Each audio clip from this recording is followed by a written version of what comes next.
The topic is the Civil Rights Act of 1964, and we're talking to Professor Baldwin from Vanderbilt University dealing with this very, very important act.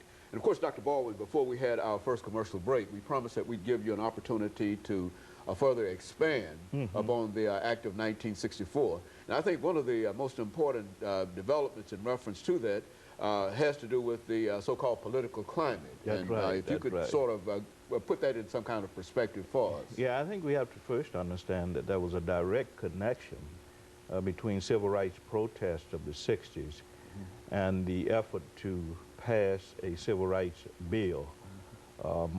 Many scholars argue that Dr. King and SCLC's demonstrations that were led in the early 60s sort of helped create the political climate for the Civil Rights Act. But I think Roy Wilkins of the NAACP put it best when he said that if you're going to understand how this political climate was created, you have to go beyond SCLC and Dr. King to look at the sit-ins, the freedom rides in 1960-61, to look at the swim-ins that were occurring in St. Augustine, Florida, to look at some of the other civil rights protests across the South.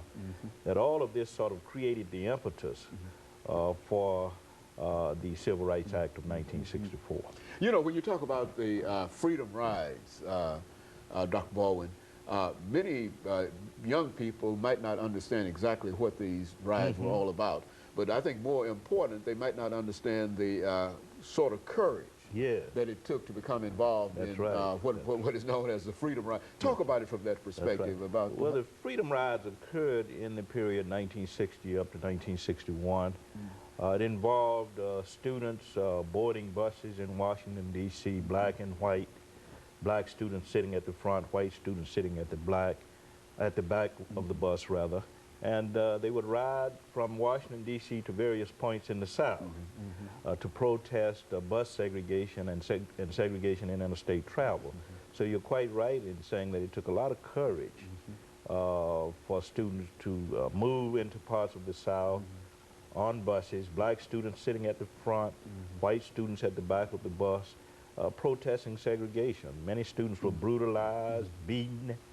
But I think we have to see the sit-ins, of course, as having contributed immensely to the kind of political climate that made possible the Civil Rights Act of 1964. You know, I think somebody once remarked that in reality, all of the sit-ins were done, and as a matter of fact, I think you might have made this comment, that in a real sense it was the students who sort of guided that civil rights movement in a real sense through the sit-ins and et cetera. And the Freedom Rides. And Freedom Rides.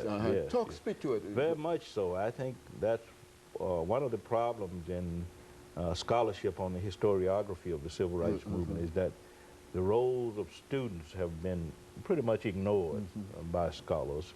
David Halberstam has dealt with it in a book called The Children, and of course John Lewis wrote a book called Walking with the Wind, and they take into account the roles of students.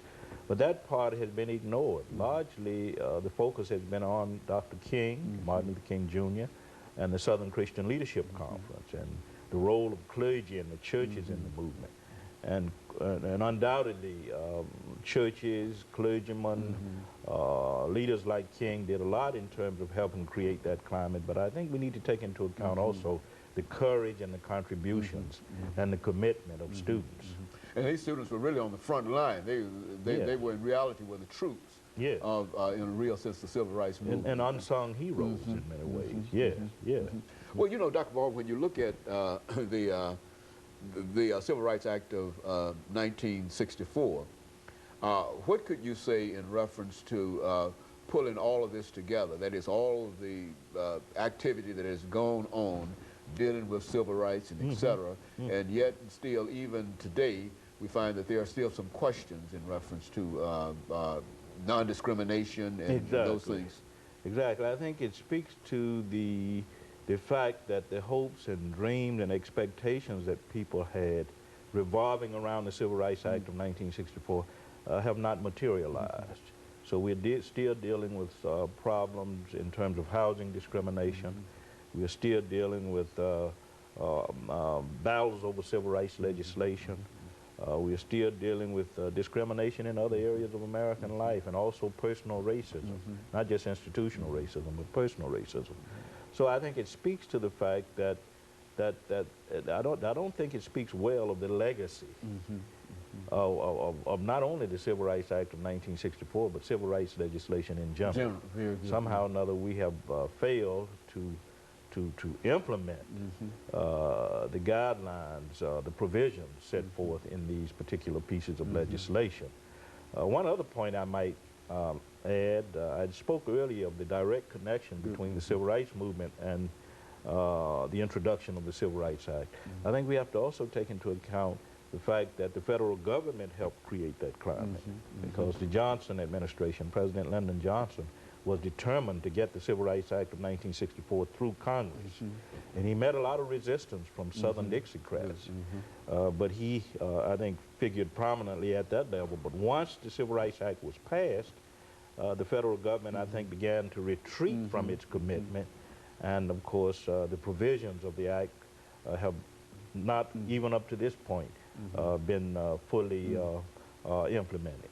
And so now, Dr. Baldwin, we are more than 40 years beyond the Act of 1964. Right. And I don't think that we can identify any civil rights legislation in a real sense that that would even come close to the Act of 1964. Exactly. Would you suggest that perhaps it might be time to revisit some of these things? I think the time is there. Not only the Civil Rights Act of 1964, but the Voting Rights Act of 1965.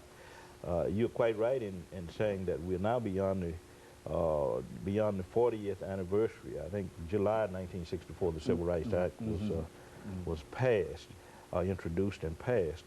But you're quite right. I think we need to revisit these pieces of legislation and to see where we went wrong, see what hasn't been done right up to this point, and perhaps expand on these pieces of civil rights legislation, or perhaps to create new pieces of legislation to address the economic realities that we face in American society today. I think the problem of civil rights, we have civil rights, basic constitutional rights, but the problem is the lack of economic justice, which was the last part of Dr. King's crusade. He was involved in that when he was killed.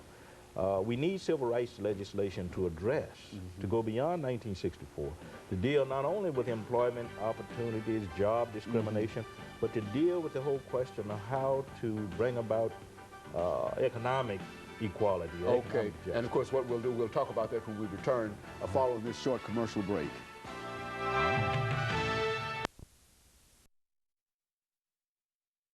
The topic is the civil